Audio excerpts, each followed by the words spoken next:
Hello everyone. Build आईएसपीसीएस के current affairs के इस सेशन में आपका स्वागत है।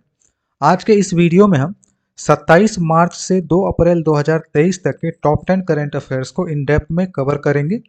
और दोस्तों, शुरू करने से पहले चैनल को सब्सक्राइब, वीडियो को लाइक एंड शेयर जरूर कर लें। So let's begin. हाल ही में समाचारों में देखा गया OIOS सिस्टम निम्नलिखित में से किससे संबंधित है? आपके ऑप्शंस हैं कौशल विकास, वित्तीय लेखा परीक्षा, निर्यात प्रोत्साहन, जेनेटिक इंजीनियरिंग। इसका सही विकल्प दोस्तों ऑप्शन बी हो जाएगा, वित्तीय लेखा परीक्षा। चलिए अब इसकी डिटेल्स को देखते हैं। भारत के नियंत्रक और महालेखा परीक्षक ने हाल ही में लेखा परीक्षा कार्यालयों में एक भारतीय लेखा परीक्षा और लेखा विभाग की वर्कफ्लो प्रणाली OIOS की घोषणा की। One Indian audit and accounts department one system OIOS एक enterprise wide end to end IT application है।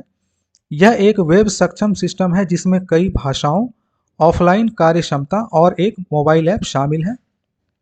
CAG के तहत कार्यालयों में सभी नए ऑडिट कार्य OIOS के माध्यम से ही होंगे।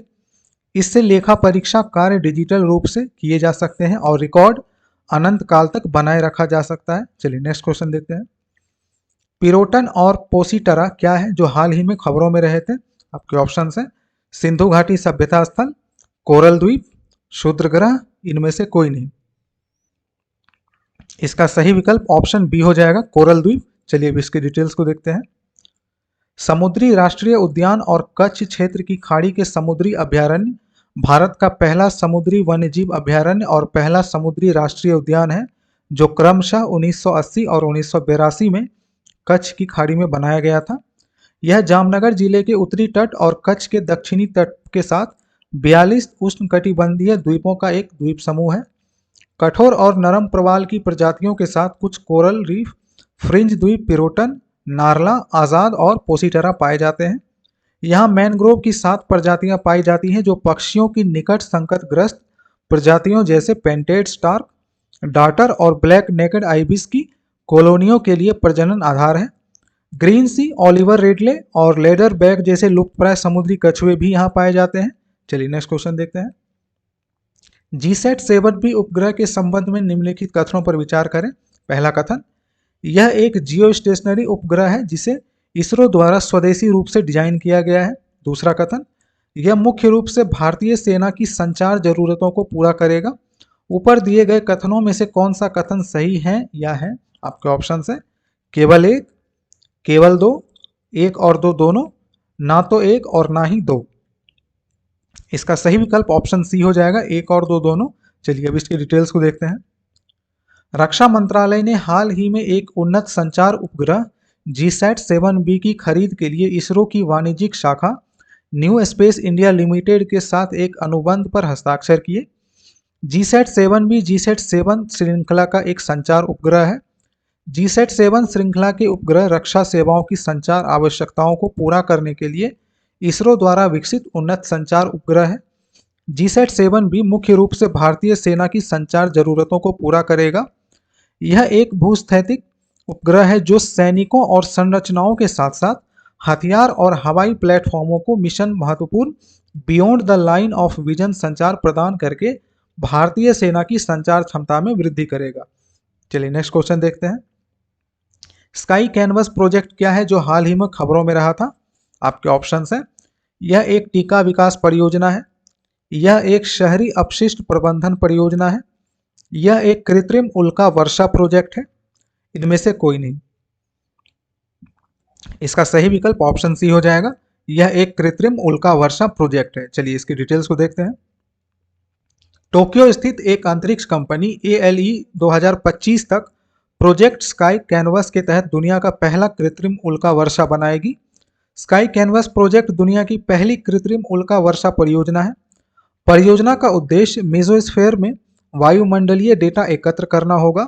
इस परियोजना के तहत उल्का प्रतिकृति कणों को 250 मील यानी कि 400 किलोमीटर ऊपर एक उपग्रह में स्थापित किया जाएगा और फिर एक निर्देशित क्षेत्र में छोड़ दिया जाएगा। चलिए नेक्स्ट क्वेश्चन देखते हैं। केंद्रीय नारकोटिक्स ब्यूरो के संदर्भ में निम्नलिखित कथनों पर विचार कीजिए।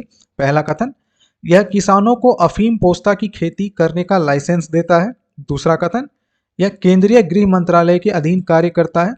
ऊपर दिए गए कथनों में से कौन सा कथन सही है? यह है आपके ऑप्शन है केवल एक, केवल दो, एक और दो दोनों, ना तो एक और ना ही दो।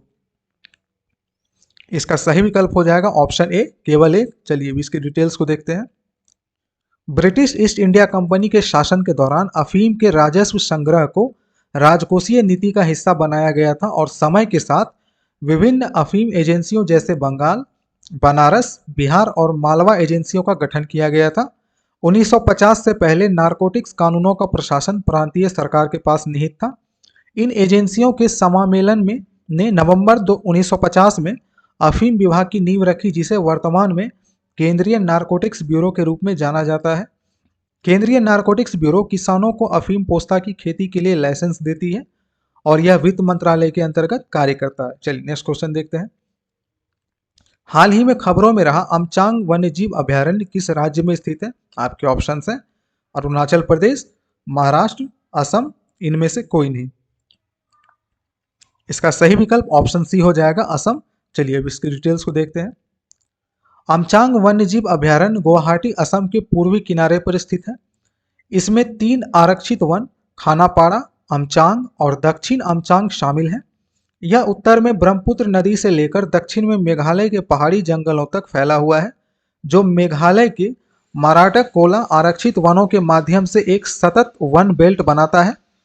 यहाँ खासी पहाड़ी साल वन, पूर्वी हिमालयी मिश्रित पर्णपाती वन, पूर्वी जलोढ़ माध्यमिक अर्ध सदाबहार वन और पूर्वी हिमालयी साल वन पाए जाते हैं।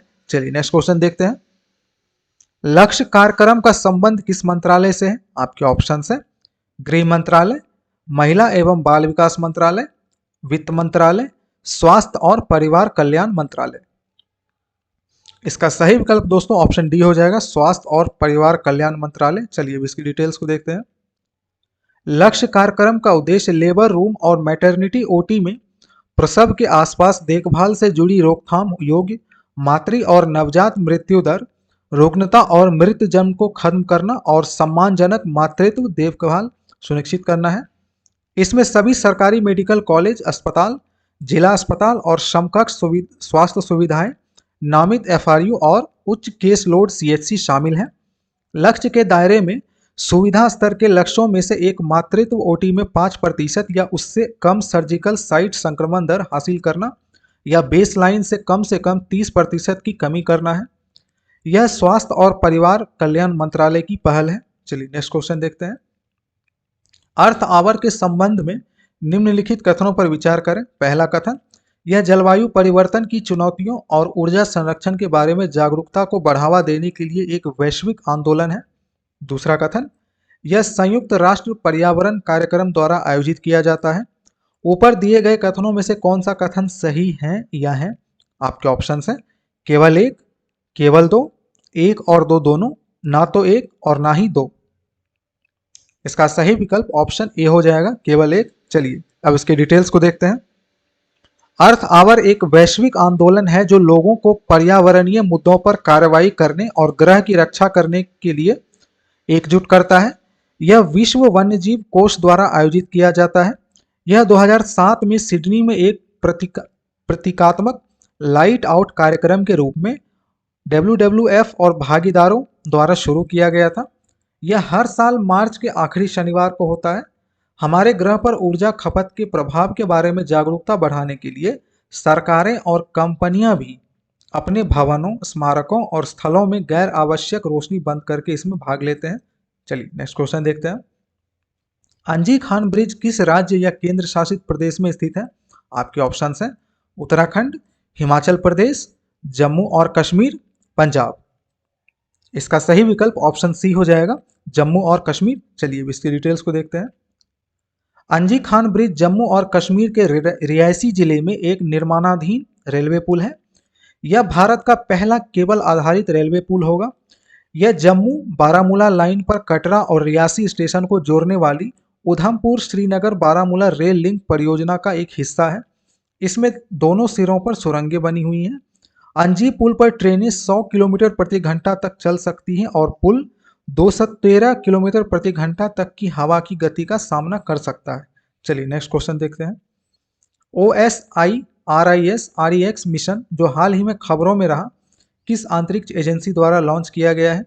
आपके ऑप्शंस हैं इसरो, यूरोपीय अंतरिक्ष एजेंसी, नासा, इनमें से कोई नहीं। इसका सही विकल्प हो जाएगा दोस्तों ऑप्शन सी, नासा। ये नासा का मिशन है। चलिए अब इसके डिटेल्स को देखते हैं। OSIRIS रेक्स को 2016 में बेनू की यात्रा के लिए नासा द्वारा लॉन्च किया गया था। अंतरिक्ष यान बेनू नामक एक निकट पृथ्वी क्षुद्रग्रह की यात्रा करता है और अध्ययन के लिए पृथ्वी पर एक नमूना वापस लाता है। मिशन वैज्ञानिकों को यह पता लगाने में मदद करेगा कि ग्रह कैसे बने और जीवन कैसे शुरू हुआ। साथ ही पृथ्वी को प्रभावित करने वाले क्षुद्र ग्रहों के बारे में हमारी समझ में सुधार होगा। क्षुद्र ग्रह बेनू पृथ्वी से करीब 20 करोड़ मील दूर है।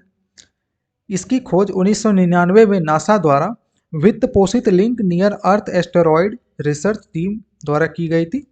तो चलिए मिलते हैं बिल्ड IAS PCS के करंट अफेयर्स के अगले सेशन में। अगर आपको यह वीडियो अच्छा लगा तो प्लीज़ हमारे चैनल को सब्सक्राइब, वीडियो को लाइक एंड शेयर ज़रूर करें। आप हमसे टेलीग्राम के माध्यम से भी जुड़ सकते हैं, जिसका लिंक नीचे डिस्क्रिप्शन बॉक्स में दे दिया गया है। Thank you for watching.